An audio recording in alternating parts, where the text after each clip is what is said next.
It is super comforting, really satisfying. I'm going to keep eating it.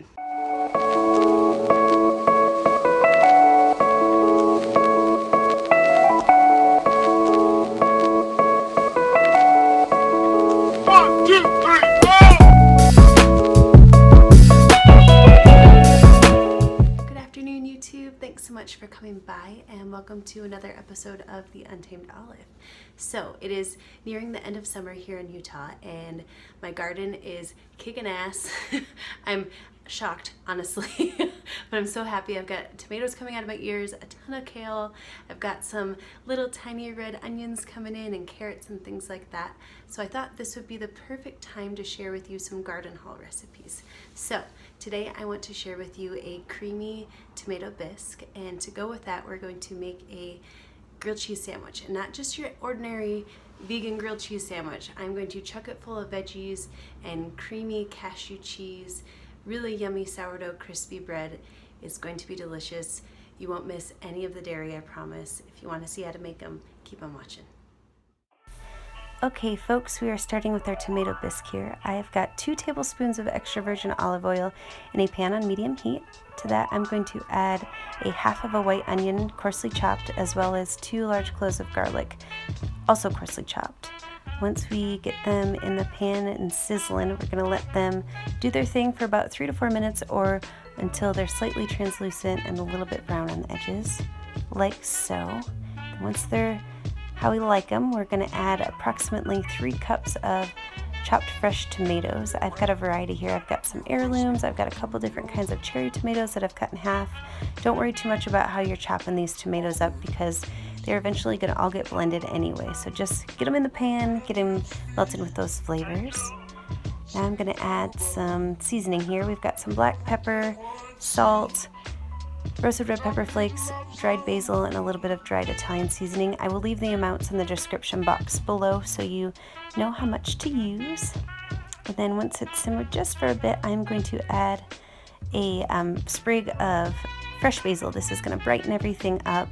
It's probably about 5 or 6 leaves here. I'm going to let that steep on in with our soup, and I'm going to turn the soup down to low and let it simmer for another 10 to 15 minutes. And once it's, smoky, once it's all looking like macerated and broken down and cooked like this, we are going to throw it in the blender and blend it on up. While we're waiting for it to simmer though, I'm going to get started on a roux for our soup to thicken it up. So what we're going to start with is 2 tablespoons of non-dairy butter. As you know, I really like the brand Melt. It's yummy and it's really affordable. I'm going to melt those in the pan and add a half of a veggie bouillon cube. This is going to add some richness and depth of flavor to our soup. I'm going to get that melted. While it's melting, I'm going to blend on up our soup here really quickly in my Vitamix. Back to the roux. I'm just mixing this on up here, getting all the lumps out.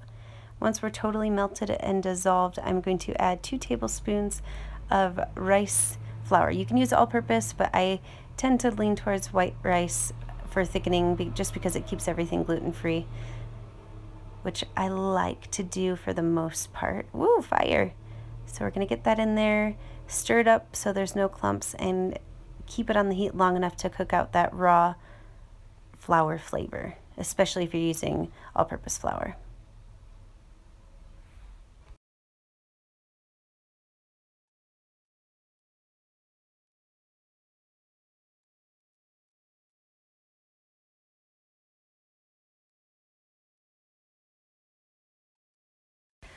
Okay, now that our roux is nice and cooked and all mixed together, we're going to turn off the heat, and then I'm going to add our blended up soup mixture, just about a half a cup at a time. I'm going to do this 3 or 4 times just until I can be sure that there aren't going to be any lumps or clumps. So I'm just mixing it really thoroughly here, then adding a bit more, doing the same thing. Once I've done that about 1 more time, we will have enough of a homogenized mixture where we can just dump it all together and be good to go.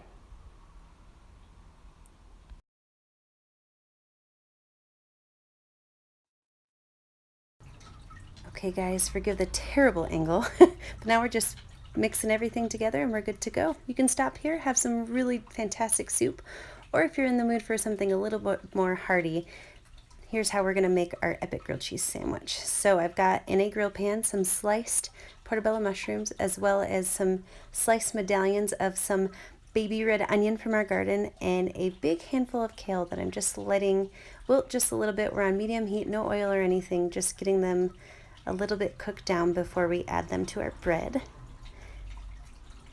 I've also got a beautiful loaf of sourdough bread that's been in the oven. I just took it out and I'm going to cut it in pretty large hunks of toast.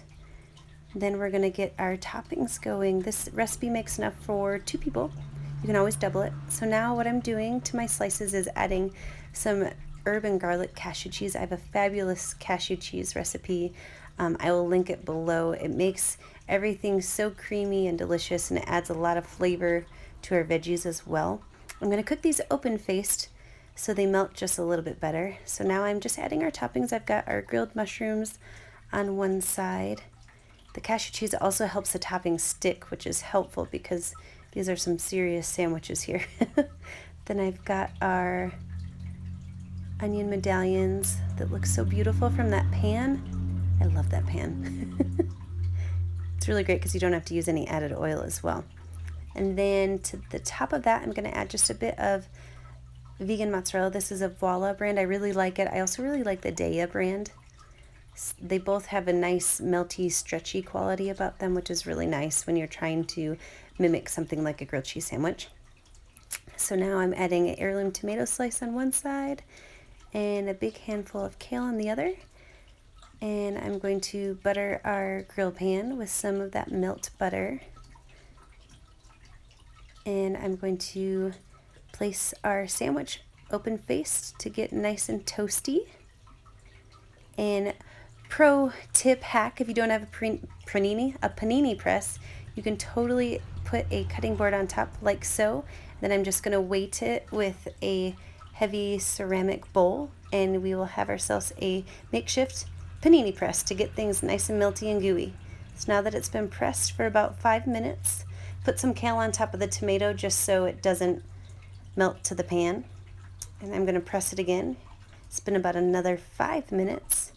We are going to take these off the grill and put them together like a sandwich and eat it. It's going to be so good.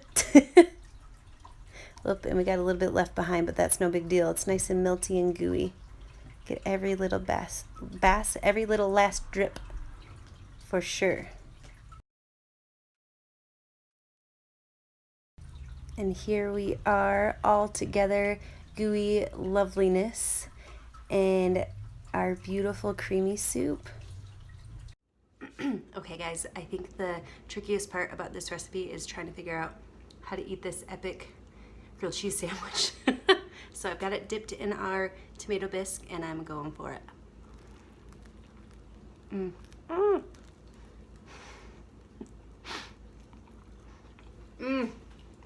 It's so good.